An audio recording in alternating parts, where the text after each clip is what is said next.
A chance to escape Murdoch's embrace.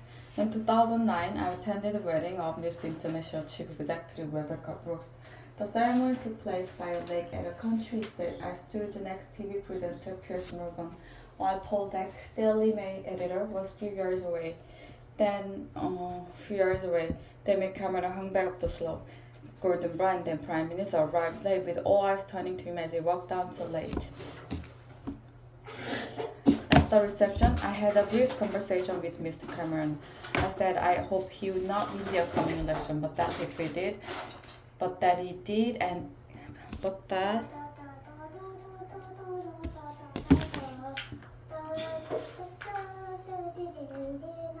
and if we wanted to act to improve political debate and standard in the press, I would support him. The journalist in me had known that the relationship between politics and the media was not serving the public. But it was my first hand experience of this developing cultural views and negativity that convinced me Britain's press and 24-hour news were making it more difficult for elected leaders to govern. It's got worse, hasn't it? He said. I replied that he would be a much stronger prime minister were he to take office, not feeling he owed anything to the big media groups. At that point, Mr. Murdoch joined us, and we changed the subject. Perhaps we should not have done so. That we did, however, lost the radius of something dishonesty at the heart of what essentially political and commercial relationship. It is not easy. It is not easy what Ed Miliband did last week.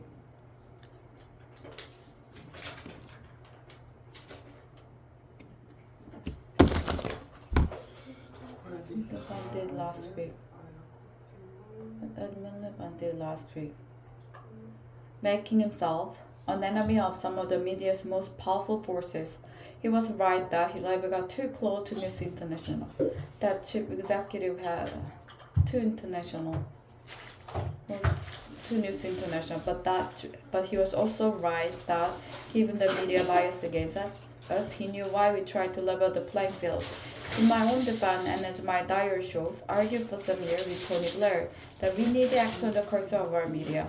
At one point, he ticked me off, asking that I not make views obvious in front of Mr. Murdoch, his son James, and Lexington, then chief executive of News International.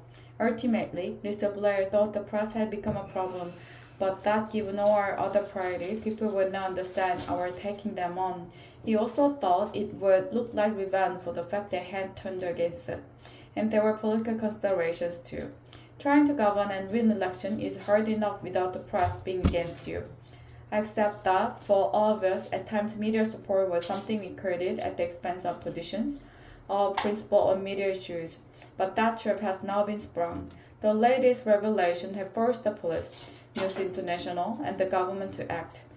The police will now be more vigorous.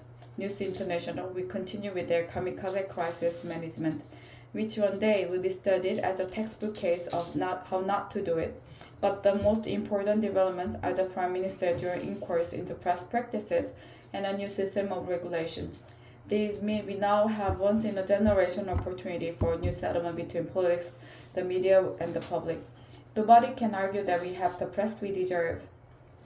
Pressured by technological change, a dominant strain of print media has gone into a spiral of decline, in which this scandal is only the most dramatic developments.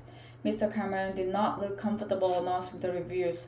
He has personal relationship at stake, and given he hired Andy Coulson as his communications director, his judgment is too. Already the backlash from part of press has begun as they seek to maintain that anything but two slips of regulation is an assault on a free press.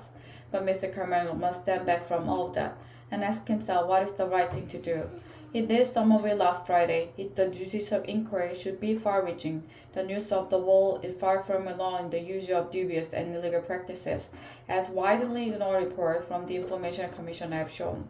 Part of Britain's media reminds me of the trade union before Mrs. Thatcher. They feel untouchable. As I say above, Labour could and should have done more to deal with the fear I bust.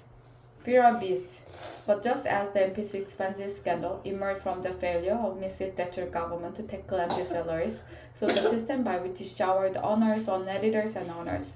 A practice to which he put an end with a rule that no serving editor could be honored means she too has something to answer for. Whatever the past, it is Mr. Cameron who must lead the country to a better place. Mr. Miliband has shown himself capable of playing a good and principled part, and so should the public. Ultimately, political debate will only improve if the public wanted to. If they channel the anger at recent event into an assessment of what kind of paper they read, whether they really want to live on a diet of celebrity, trivia, negativity, and abuse, to coin a phrase, we are all in this together.